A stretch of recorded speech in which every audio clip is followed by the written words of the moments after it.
right now. Give us a second, guys. We can move back to where you'd like. We can move back to where you'd like here. We are live on the air at the moment. This is the four of us. We are one team. Just put us back where you want us. We are getting out of your way, so just let us know.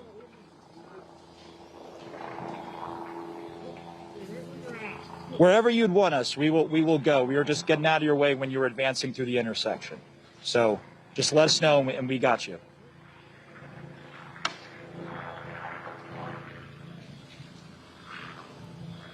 And this is a scene here playing out in Minneapolis. This is part of the advanced police presence that we saw come over the course of really minutes when the local police showed up at the fire department, or with the fire department, I should say, on that building we showed you that was burning.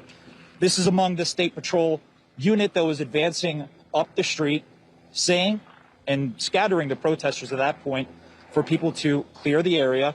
And so we walked away. I'm sorry? You're under arrest. Okay. Do you mind telling me why I'm under arrest, sir? Why am I under arrest, sir? Officer's with CNN and he's on the air right now. Okay. You are arresting him live on CNN. We told you before that we are with CNN.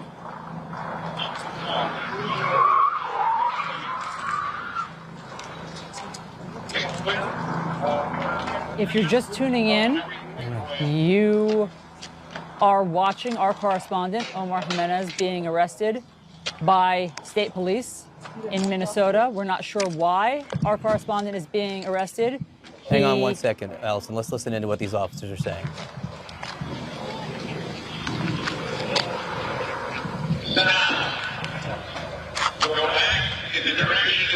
That is an American television reporter, Omar Jimenez, being led away by police officers.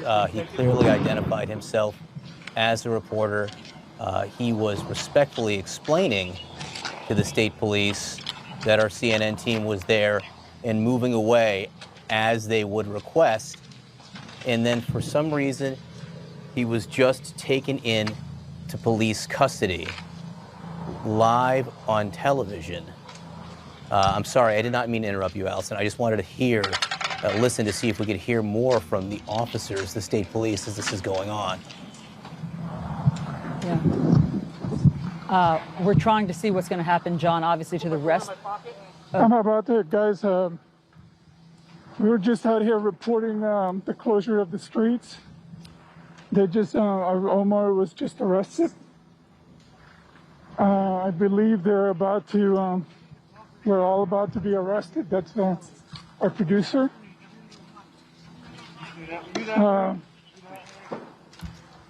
Our CNN producer is being... I'm probably going to be taken in a minute. Our CNN camera crew and our producer are being arrested right now on live television in handcuffs. I've never seen anything like this. Why, guys, Allison. Why are you arresting us? I mean, we're just passing along the message, your message. I'm done, we're just out here doing our job as well as you are. We can do that. Can you tell me what are... Are you under arrest? Okay. I'm being arrested now. I gotta can I put the camera down?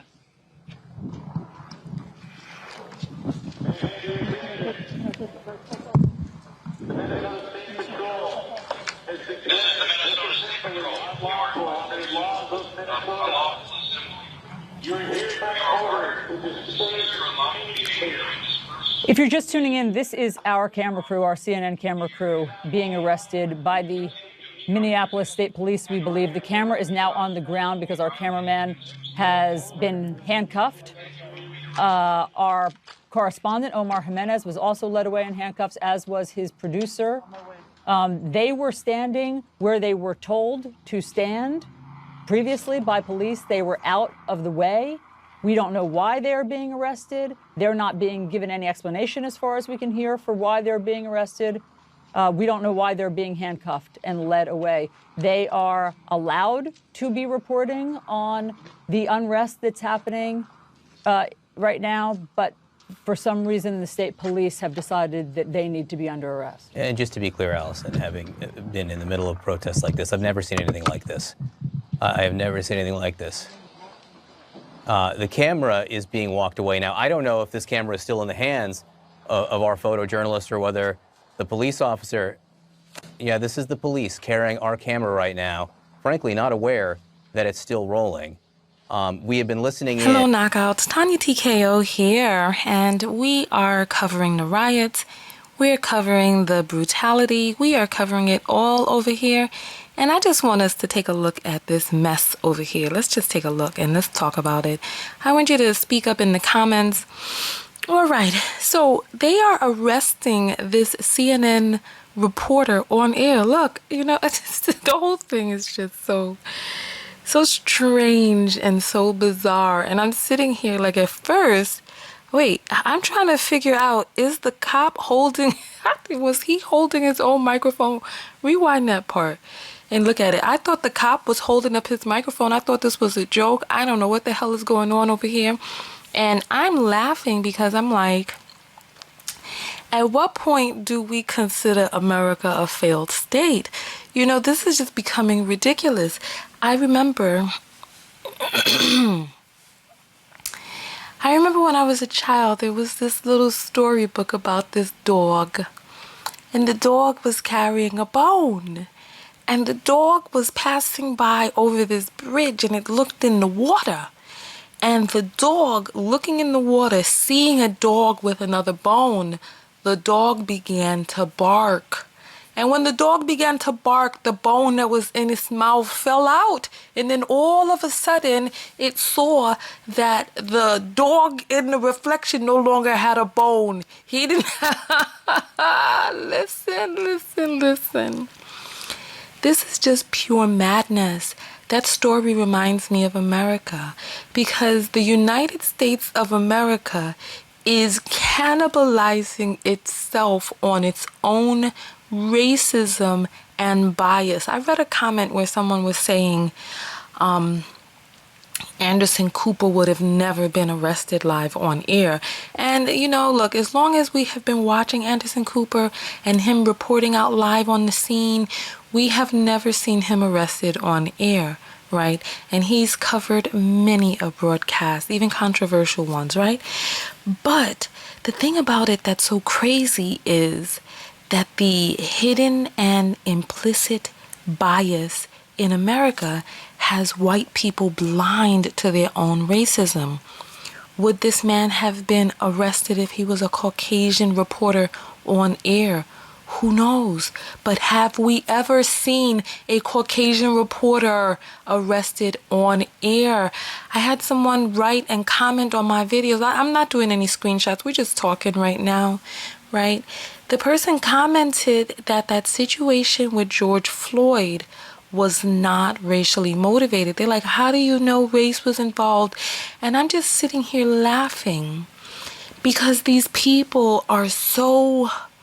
The cognitive dissonance is so deep and so embedded that they are like, they're manipulating themselves hand over fist, contorting. Remember the game Twister, where they would spin the thing and the person would twist up themselves?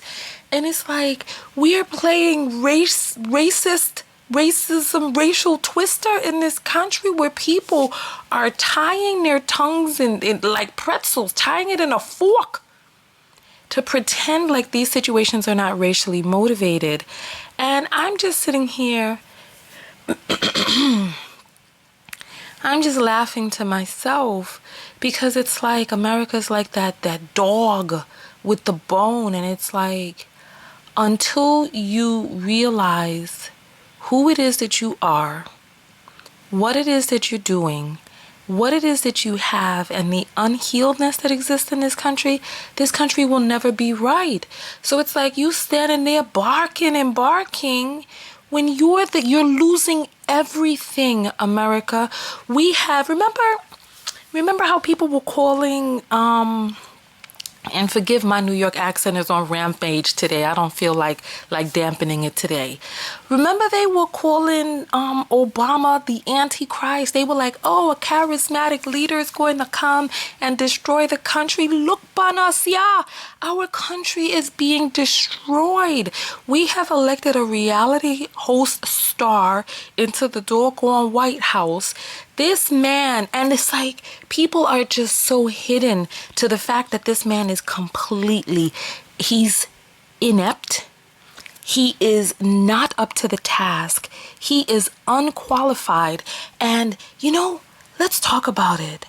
People are and have been under the impression that there's something about white skin that makes you more furtive, more intelligent, more all this and the other. And people think that they have been given hidden blessings and hidden jewels and it's like, it's all based on the premise. Listen to this, to the faulty logic. Based on the premise of having recessive genes. And when you use that as your marker, how could you ever win? It's so damn ridiculous. America is losing. We are failing because we were so against Obama and his blackness that we were like, we're going to elect a damn racist into the White House, this buffoon, this birther leader. And now, more than 100,000 Americans dead. Minnesota burning. Doggone, the country is more divided than ever. People dying left and right. And the second wave of the civil rights movement is underway. It is riling up. All because of what? Because America won't address its issue with racism. This thing is like a cancer and we are in denial. And until we really truly look at it, we cannot heal it. We cannot heal from this while we're in denial. We need to come to terms with our past because it's not going away. It is here in our face. Look at these people. Look, all shielded up. You heard they done burnt down a precinct out there in Minnesota. And it's like, there is a cancer that exists in this country and people just want to try to wish it away. Talking about, I don't see cancer. Well, bitch, cancer sees you. It's like you cannot pretend like racism is not here. Talking about you don't see, you know what? It's too much. It's too much. We are failing. We're failing miserably and the world is watching. I saw a post that said America is, what they said, we were a country, a broke country with a Gucci belt. I don't remember what the meme said, but it's true. We are delusional. We've been thinking, not only have white people been thinking that there's something about their recessive genes that makes them superior, but us in this country, we have been thinking that there's something about being born on a landmass that makes us better, brighter. This is why we're over there caging children at the border. Because it's hard for us to imagine that there may be some people from a quote-unquote third world country, from an underdeveloped nation, which may have the answer, the cure, the new equation. But we are discounting the person for the color of their skin. And for far too long, we have been thinking that there's something about the landmass that we were born on that makes us better and brighter. And no, that is not the case. Brilliance can come from anywhere. And the world is seeing that America is dim. Not only are we not brilliant, but we're dim. Look at what did you see that hoof on the man's foot? These are the times. If these people don't want this to seem like the apocalypse, they are not doing a good job. This feels like the end of the world because these people are dying. We haven't even we done turned our eyes away from COVID, but COVID is still there. So we got the silent enemy, we got the physical enemy, all while people in denial about the fact that they are enemies. People is dying. Listen, I'm gonna jump out of here. I want to hear your thoughts below. This is some madness. It's madness. And I want to know, at what point will we consider America a failed state? Is it when the dollar drops? And you saw what they did to Gaddafi when he was working on stopping the US dollar from being the world currency.